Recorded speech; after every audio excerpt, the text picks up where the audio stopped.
So Samsung were able to get the Galaxy Watch 5 Pro out to me a little bit ahead of schedule this year, so we're going to do a quick unboxing, go over the setup and take you through all of the features of the Galaxy Watch 5 Pro. So very similar style box to the Galaxy Watch 4 Classic actually, and indeed the Galaxy Watch 3, sort of copying Apple in a way. Samsung used to give us a more traditional watch box if you like. Anyway, straight away we've uncovered the Galaxy Watch 5 Pro itself. I went for the black titanium version. I thought the grey looked really nice, but as we saw with my Galaxy Watch 4 Classic transformation video, if I get bored I can always change it up a bit, and I felt like the black version was a bit of a safer bet for a starting point. Now obviously we have this box at the top with all your manuals and your charger, but we're not interested in those. Let's talk about the Galaxy Watch 5 Pro design. I mean, despite missing the rotating bezel, it is quite pleasing on the eye. I do love the deep black titanium, and the strap is actually quite special. It definitely has a more premium look and feel to it, to be honest, than the regular Galaxy Watch 5. It was a bit fiddly at first, but I did get used to it. It has a really strong magnetic clasp which works really well, and a very satisfying click to it when you're playing around with it. Anyway, the watch body itself to me isn't as impressive as the Galaxy Watch 4 Classic in my opinion, although the solid titanium does look and feel pretty nice. This year you can only get the Galaxy Watch 5 Pro in a 45mm version. It feels ample big enough. In fact, I think it's a really nice size, and weirdly without the bezel it does make the watch screen feel a lot bigger. So if we just spin this around, obviously we have our fancy sensor at the back. I mean, like I say, it feels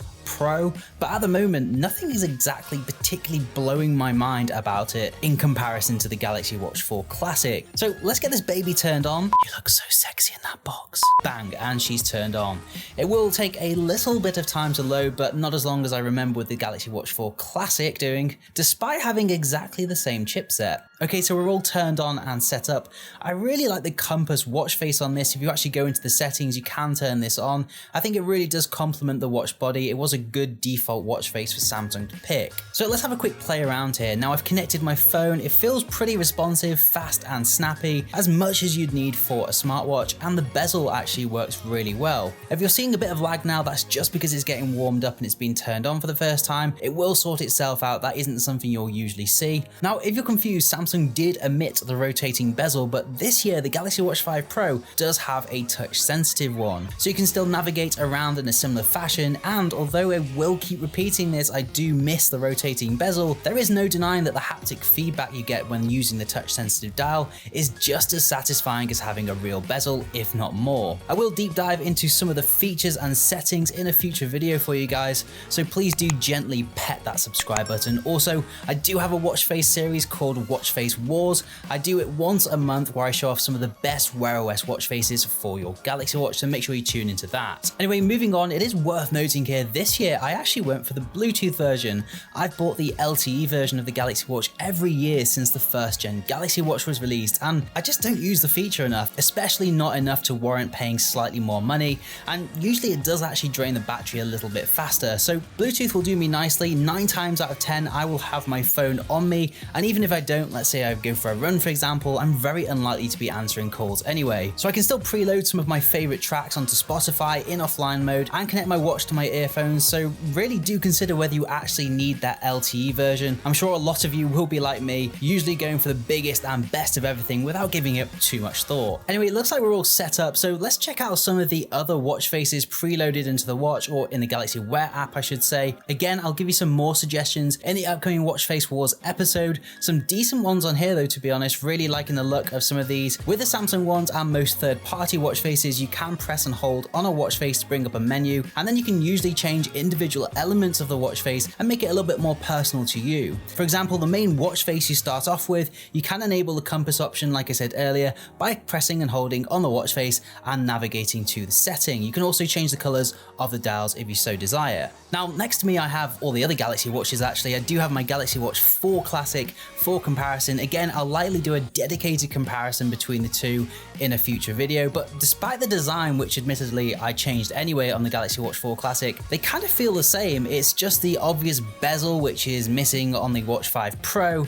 There are some internal differences though, first being the battery life. We do get a 590 mAh battery on the Galaxy Watch 5 Pro, the largest smartwatch battery ever for Samsung in fact, and a vast improvement over the Watch 4 Classic. But will it be enough though? I will let you know when I release my full dedicated review of the Galaxy Watch 5 Pro. Software wise, we are running Wear OS again, thankfully. Don't get me wrong, I liked Tizen, but it would drive me crazy if they changed the OS again. So we're running One UI 4.5 alongside Wear OS 3.5. So all the latest and greatest here. I can't help but feel though, everything feels a lot more fluid. Perhaps it's to do with the software updates, or it could just be because the watch is brand new and it doesn't have a million watch faces loaded onto it. Although the Watch 5 Pro does come with an impressive 16GB of storage, which is very handy for doing just that. So if you are new to the Galaxy Watch, this part of the video, I'm going to show you quickly what the watch can do. So the first tile by default, and you can change these around if you like, is your daily goals. This will be where you can see all your steps of the day, time spent exercising, and your calories burned. Clicking on this will bring up a detailed page, so you can see there's a 24-hour timeline of your activity, and below that, your calories burnt for today and your distance while active. I did notice a bit of a bug here though. At the time of writing this script, my watch was showing that I'd burnt 1002 calories, which I think was just absolutely impossible. I'd done a fair few trips up and down the stairs to refill my coffee cup, and I am right-handed, so perhaps an early release bug there. Let me know if you've had similar problems. So the next tile is your workouts tab. Now this is very familiar for those of you who've used a Galaxy Watch before. The Galaxy Watch 5 Pro will pick up some workouts like running and walking automatically, but here you can pick out things like rowing, strength training, swimming, cycling, and much more. One thing I'd really recommend is the running coach. Personally, I've really enjoyed that on the last Galaxy Watch. It genuinely helped me pace myself so much better and actually get to the end of my workout. So upon starting a workout, you'll get a dynamic countdown screen. Then your watch will give you the duration, pace, distance, and your heart rate. Of course, this will be slightly different for each workout. Now, another thing it will do is auto pause your workout. This will help you get more accurate results when you do eventually finish up. And lastly, from this screen, if you swipe in from the right, you can quickly access your music and get to your volume, play/pause, and your skip back and forward controls. Again, very handy if you're on the run. To exit this tile, you just want to press the bottom button on the side of the watch. This will allow you to pause your workout yourself if you need to be, and adjust any settings, and finally finish the workout. Moving on to the next one, we have your routes. Again, more directed at cyclists, runners, and hikers. Little difficult to show this one off while I'm standing still at my desk, but we will move on to the next one, which is your body composition tile. Now, this was a new feature that was brought in on the Galaxy Watch 4 last year actually, and what it will do is measure your body fat, skeletal muscle, and much more. Samsung claims it's accurate. I really can't comment on the accuracy as I'm really not sure how I can test this, but I will say I felt this feature at the very least helped me get off the starting line when I started my weight loss journey around about 4 to 5 months ago. I've actually lost getting on 25 kilos now, but what I was finding that was happening was despite exercising, eating really well, some weeks I'd be sat at the same weight and others I'd even go up despite me exercising and keeping an eye on what I'm eating. It was really demotivating if I'm honest, but when I started using the body comp feature and discovered that my body fat was still going down and in fact my muscle was going up, it really helped keep me motivated and realize that I am actually still reaching my goals. So I think mentally this feature is fantastic for anyone on a big weight loss journey. To use it, you stand still and place your fingers on the side buttons, raise your arms slightly, and it will analyze from there. You will need to know your weight before you do it though, and your height. Again though, take the accuracy with a pinch of salt. Despite letting myself go over lockdown, I'm quite an experienced gym goer, really into my fitness, and I personally feel at the moment I'm at a way less body fat than it's actually telling me, but I have to admit I think that's a combination of me being a shorter guy and quite muscular, so that might throw off the results a little. Anyway, the next tab is your sleep. I won't go too much into this. Again, it's not something I can demonstrate now. However, I did do a detailed video on this for the Galaxy Watch 4 Classic and all its sleep features last year, or earlier this year I should say, so feel free to watch that. It's exactly the same as the Galaxy Watch 5 Pro.